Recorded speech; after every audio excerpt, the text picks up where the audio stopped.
Shalom Israel. Call Halal Yahweh Bahashem Yahweh Shai Bahashem Rakah Quadash. Double honors to the apostles of Great Millstone for teaching me this truth and who rule well. And a sincere salutations to the house of David, you Akim pushing this truth to the four corners of the earth in all truth and all faith and in all sincereness, risking and putting your lives on the line daily for the names Yahweh, Yahweh Shai. It's Zechariah coming at you with another lesson. Lord's willing, it be edifying. And he causeth all, both small and great, rich and poor, free and bond, to receive a mark in their right hand or in their foreheads, and that no man might buy or sell, save he that had the mark, or the name of the beast, or the number of his name. What if you could open your front door or unlock your car just by raising your hand? And what about turning on a coffee machine just by pointing to it? This is not the future anymore. Cyborgs with little RFID chips under their skin are living with us. Thousands of people have implanted the tiny devices under their skin to be able to have simple access to buildings or phones. What do you need to know before getting an RFID chip implant? How will it be implanted? Is it a painful process? How would an RFID chip make you more futuristic? And what if you refuse to get implanted? Are the chip implants hackable?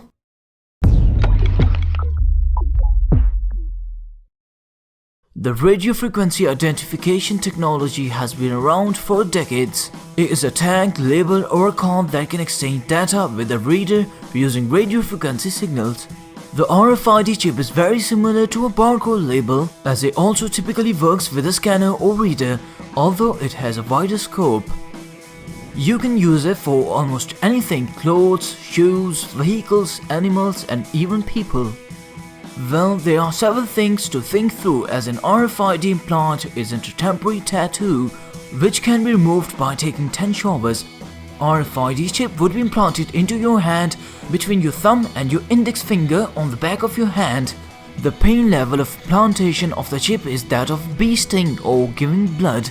The same is promised to be true for removing the RFID chip. Studies have shown that even the longest exposure to RFID tags does not have any negative consequences of health. RFID chips as luggage tags make sure that your suitcase arrives where it was supposed to go. Dogs getting pedicure in New York, as they are most likely RFID chipped for identification, and you probably already have a personal RFID chip that goes with you everywhere. It's in your credit card.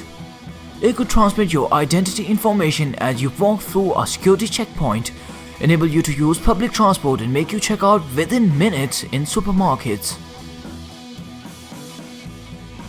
You don't have to worry about losing your most important documents on your wallet ever again. Moreover, imagine that in a medical emergency situation, the first responder only have to scan your hand to get to know every valuable bit of medical data about you. If you refuse to be implanted in future with the RFID chip, nobody's gonna force you, but it'll become difficult for you to cope with emerging technology. Tiny chips that get implanted in the brain. Sounds like something out of The Matrix, but this is not a movie. Welcome to the real world. Brain chips are part of a revolutionary field that's been around longer than you think. Is this science fiction or is this reality? It is absolutely science fiction that has turned into real science. What Elon Musk did with these monkey trials showing how monkeys with brain chips could control computers with nothing but their minds, the first version of this happened in the 60s. Jeff Steibel is an entrepreneur, investor, and brain scientist. He's the former owner of BrainGate, a pioneering brain chip company. Explain in the simplest terms to me what that technology is. When you think of these brain chips, it's actually pretty simple. All we're doing is tapping into that electrical current, reading the language of the mind, sending it to a computer, and the computer interprets that language, converts it, and you can do all kinds of things with it. Really that simple. The chip, more formally known as brain-computer interface, or BCI, is the size of a baby aspirin, connected to a larger device called a pedestal that gets surgically attached to the motor cortex. The goal is to profoundly improve the lives of people suffering from paralysis, brain injuries, or other spinal cord injuries by turning their thoughts into actions.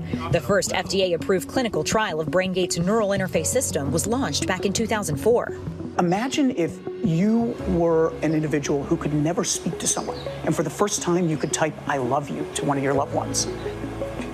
Imagine if you couldn't walk, but you could all of a sudden use a wheelchair with nothing but your mind. Imagine if you couldn't use your arms, but for the first time using your mind, you could control a prosthetic to then eat something. Again, for the first time, it's those aha moments that surprise even me to this day.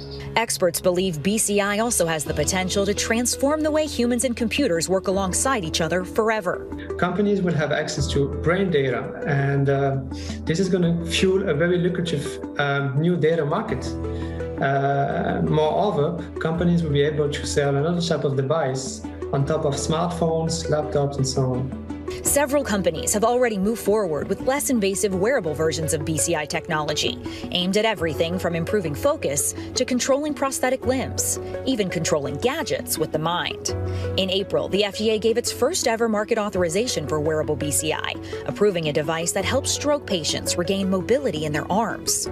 French company Nextmind marketing a wearable headband, allowing this man to change the channel through sheer will alone. It currently retails for $399. Experts predict that BCI has the potential to be a $3.85 billion industry by 2027, according to Allied Market Research. But with great promise comes great concerns. And if you can take one more technological leap with me, I'd like to take you even farther into the future. It's going to be even more radical. Here are 3 areas that researchers are working on. 1, you might start wearing contact lenses even if you don't need your vision corrected, because your smart contact lenses will be able to tell you the weather forecast or the name and title of the new person you're about to run into. 2, you'll be able to control your smartphone from your eyes, and videos will be beamed directly into your contact lenses. And 3, a built-in personal assistant could be implanted right into your brain.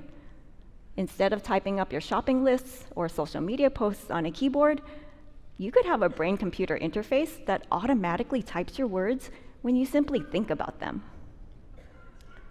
The new frontier of the Internet of Bodies can help us understand and optimize ourselves to our fullest potential.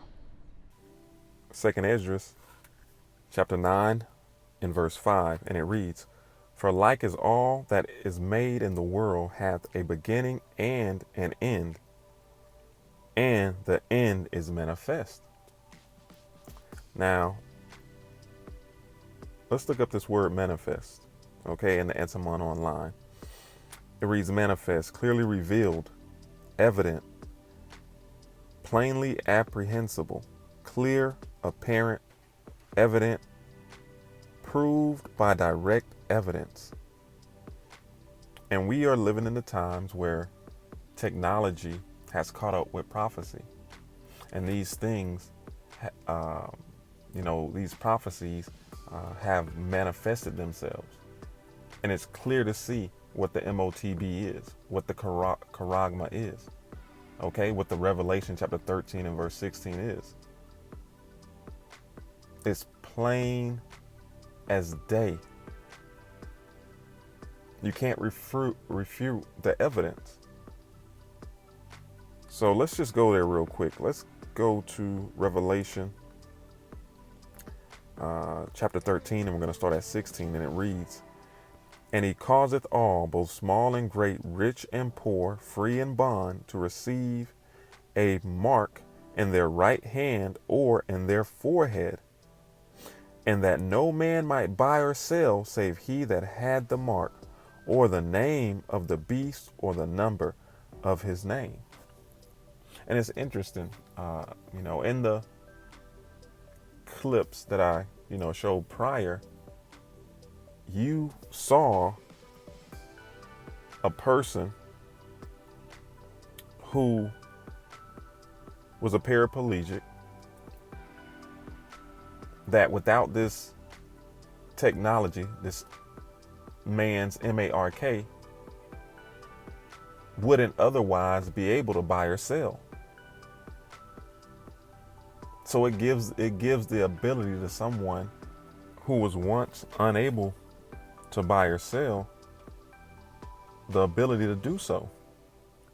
And I just thought that was interesting. So let's get another precept. This is Habakkuk chapter 2 and verse 3. And it reads, "For the vision is yet for an appointed time, but at the end it shall speak and not lie.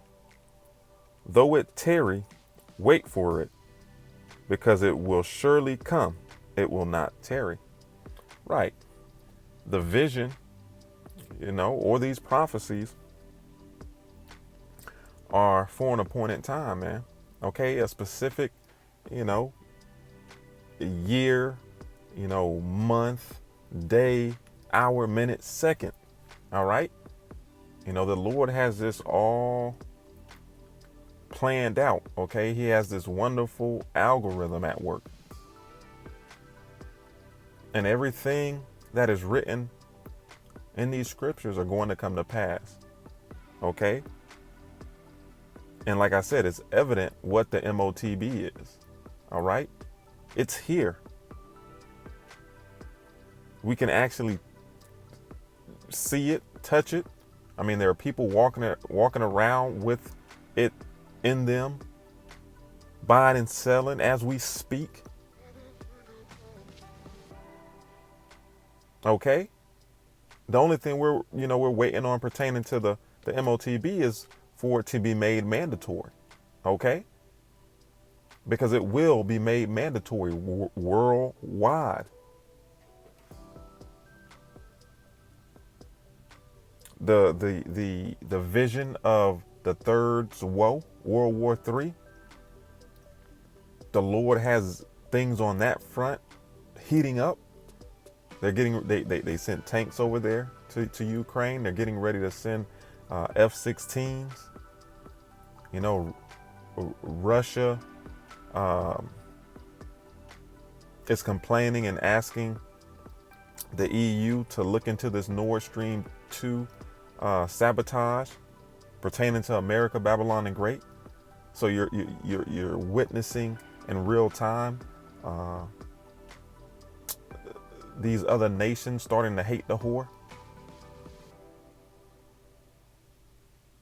The Lord, we are living in beautiful times. Okay, if you're of the hopeful elect, these beautiful times, man.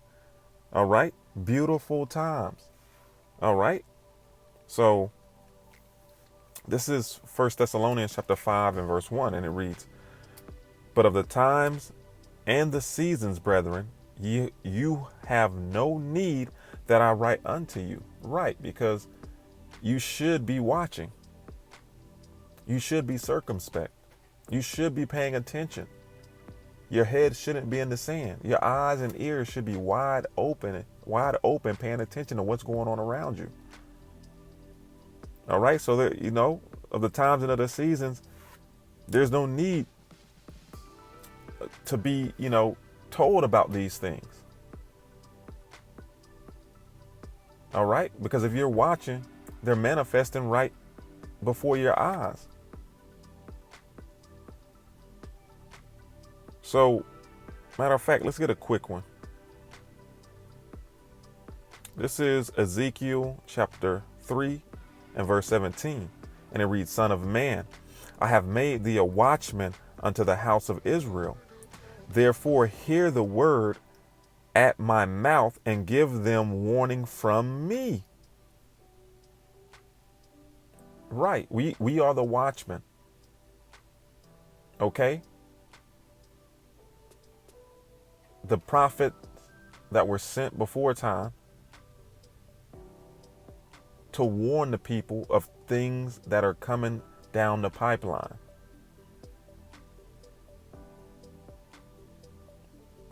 We prophesy, meaning to say before, tell you things that are going to actually happen before they happen, so that you are warned. We're blowing the trumpet.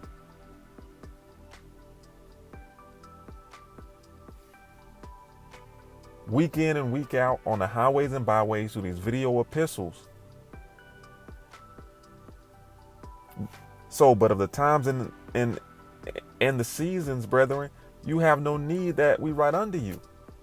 You should be taking heed to all these warnings and seeing these things manifest. It's just that simple.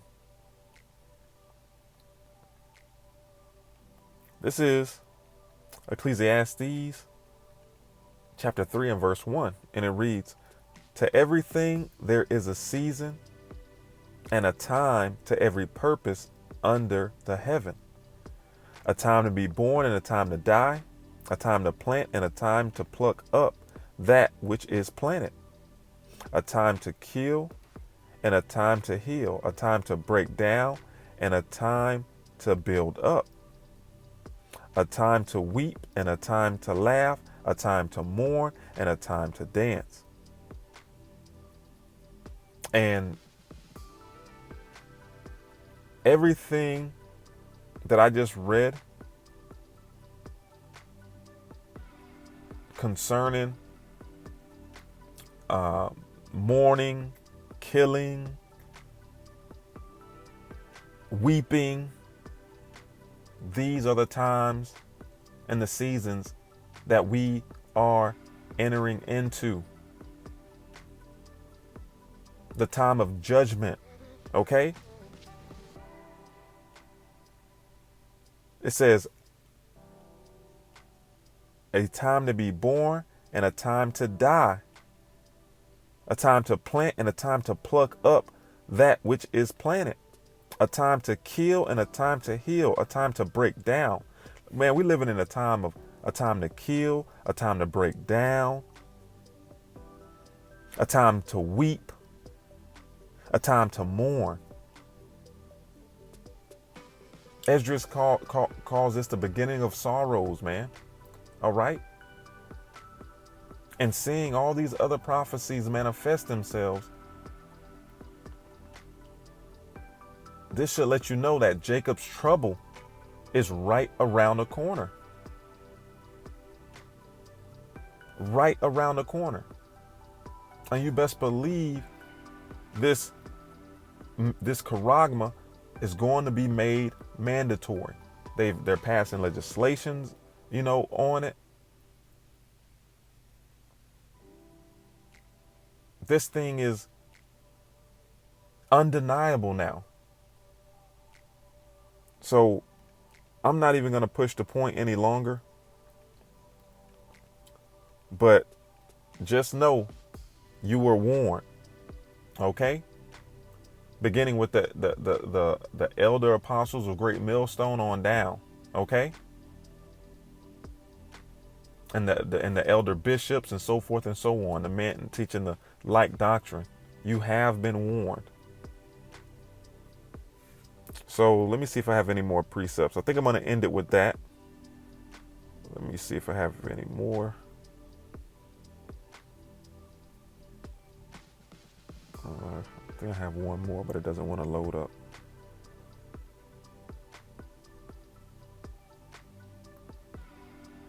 Matter of fact, this is the last one. This is Luke chapter 21. Let me just pull it up real quick.